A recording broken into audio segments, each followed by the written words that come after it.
Welcome to Lead Today with me, Kalyna. Let's talk leadership.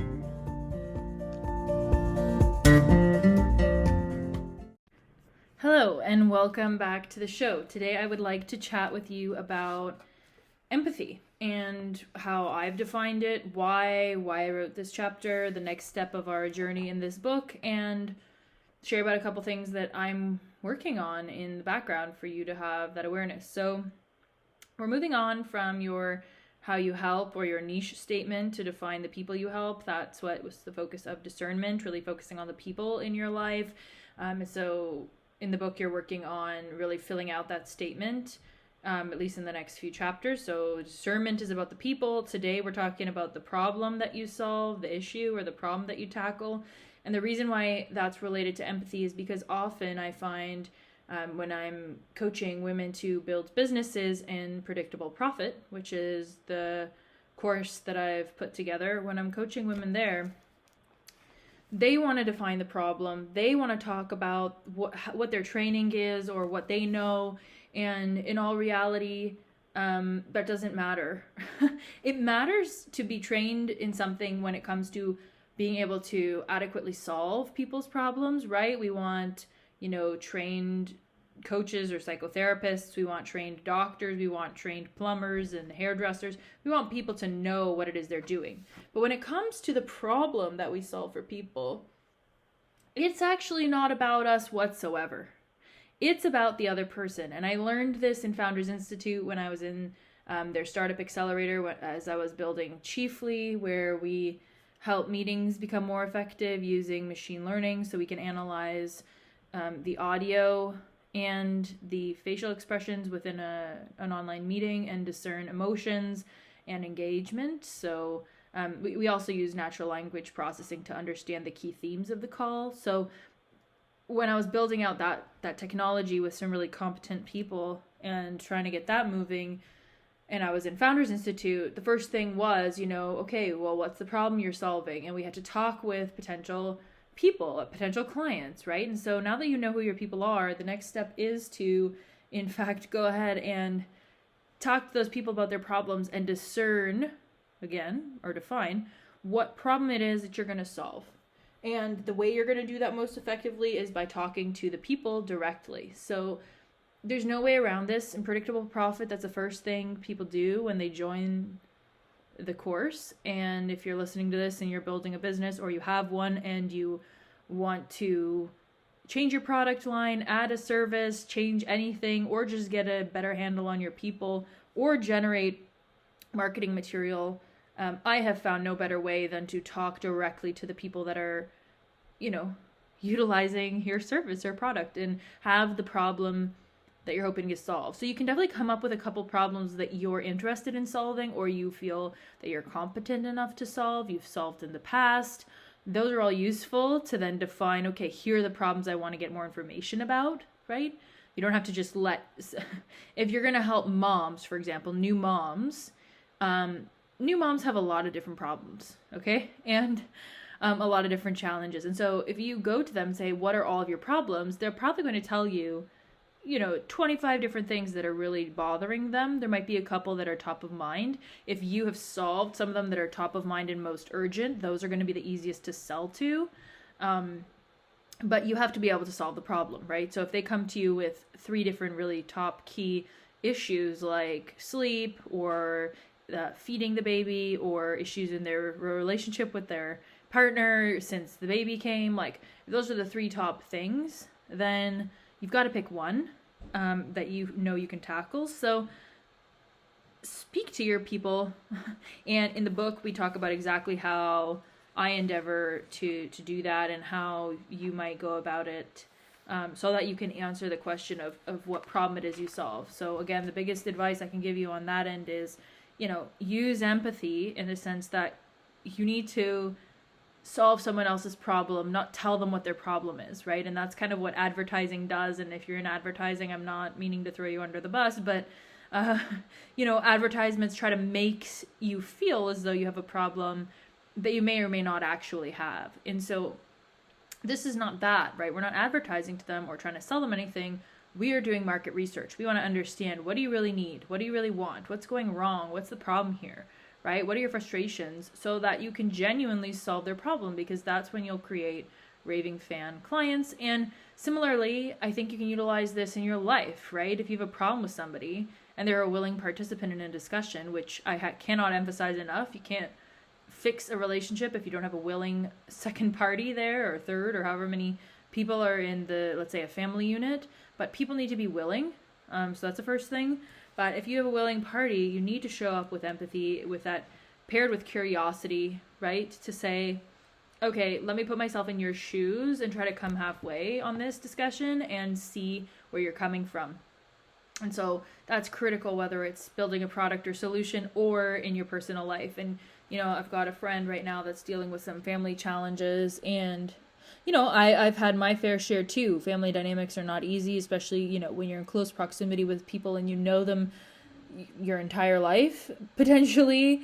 Problems are going to arise, and empathy means being willing to see the other party's side. And so if you're the person that's kind of got their heels dug in about a topic or issue, you're not willing to see the other person's point of view, you're just forcing them or wanting to compel them to agree with you, I don't think that's employing empathy. And so it's really, it's got to go both ways when it comes to empathy, in a sense, if you want a reciprocal relationship that endures.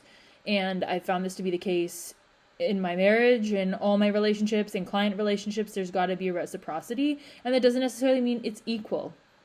So that's a big point too with empathy, right? People are going to go through challenging phases, and so you've got to kind of be able to drop your side and pick up theirs if they're in the need for some help. Of course, if there's a victim rescuer dynamic going on, that's not what we're talking about here. You're not meant to rescue anyone. What I mean is, if someone's going through a particularly hard time and you can be that empathetic person in their life and the listening ear, that's great. They might not be able to reciprocate right in that moment. That doesn't mean they won't or haven't in the past. So, just taking the long view on this a little bit as well when it comes to personal relationships, I think. But anyhow, when it comes to empathy, I think the biggest thing that I'm noticing is that you need to treat people the way they wish to be treated. And I update the golden rule. The golden rule is treat others the way you wish to be treated. I sort of take that to put a spin on that a little bit, not to say that that's not valuable, but to say I think that what we need right now is to treat others the way they wish to be treated.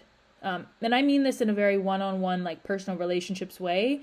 I'm certainly not taking this up to a legislative government level where it comes to demanding that people do certain things. I'm not okay with that, and that's not what we're talking about. I just don't want to go down that rabbit hole. But what I mean is, in your individual one-on-one relationships in your household, if someone has they've dug their heels in, they really have this point to be made, perhaps they're not feeling heard. And so if you can treat them the way they wish to be treated, you're going to get a lot further with them and get the progress. Now, again, if this means that you're sacrificing your key values, your core fundamental beliefs, I think that's something to be reckoned with, and I'm definitely not advocating for you throwing your beliefs aside to be treated poorly just in the name of other people.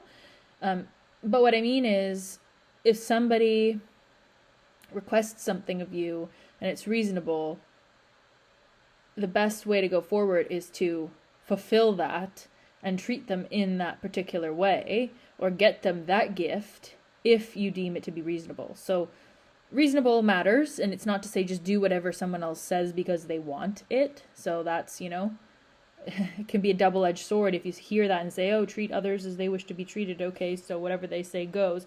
Not entirely what I mean.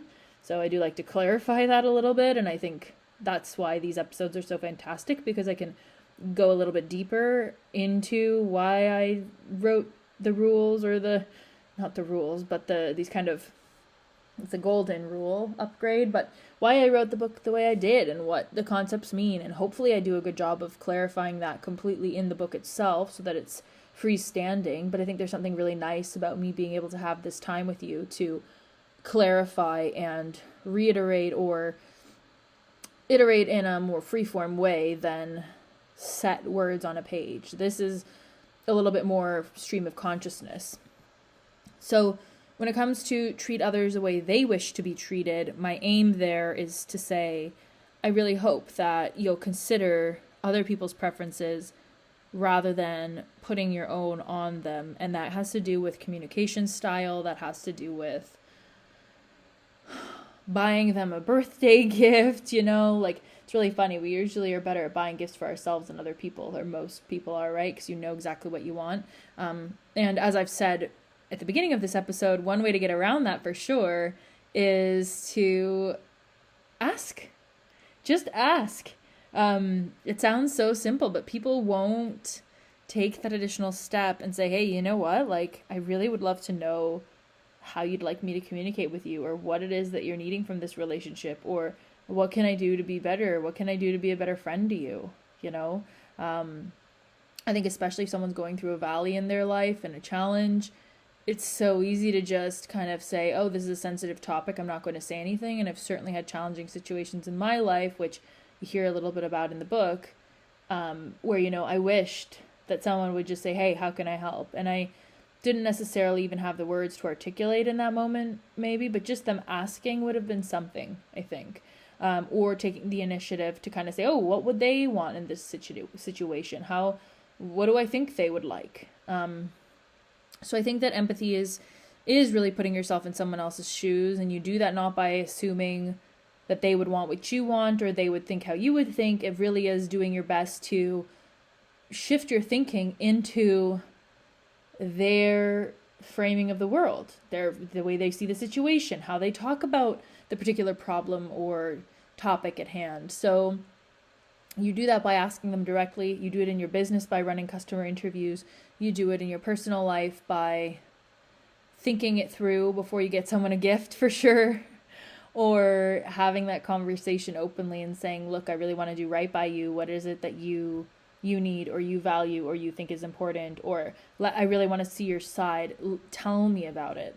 But again, if you're not getting that reciprocity from the other side, that's when you can potentially start thinking about, is this the relationship for me? And I think that's valid, because if you're willing to be empathetic with them, I think there has to be the willingness on the other side as well. So by no means am I saying, just do everything they say and take into account their needs and be completely empathetic to them and get nothing in return. That's absolutely not the aim of this game.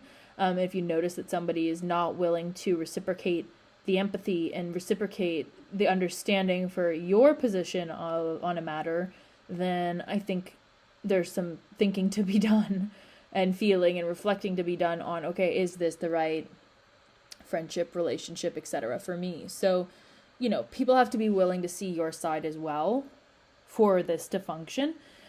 But of course, as we talk about in the whole book, this is about what's in your control. So you can control how you show up to a relationship, how you show up to a situation, and the rest is on everyone else. And you can decide if you stick around or not. So this episode, this chapter of the book means a lot to me, because I think it reframes how a lot of people think about empathy, with that one kind of shift to the golden rule of treat others the way they wish to be treated, put yourself in their shoes, and oftentimes I think we get so stuck in our position that we're not truly willing to see the other side, and it's only to our detriment, because if you get to a stalemate in a negotiation, really your only choice is to at some point walk away, right? So the aim of a negotiation is definitely not to kind of draw your line in the sand and not be willing to budge. I think it's about being willing to, first of all, before you show up to a negotiation, knowing what your negotiating points are and where you're willing to concede or prioritize the different categories that you're negotiating about. And then, yes, have your line in the sand where you're willing to walk away. But knowing that if you're not willing to budge anywhere, that point is going to be drawn, that line is going to be drawn much sooner. There are a couple other tips in the book that I'll let you kind of get if you buy it. I can't give it all away here, but I think there are a couple of really other interesting parts that have to do with how you can bring empathy to your life and to your career development, and hopefully help you to solve that question of, okay, what problem do you solve for the world?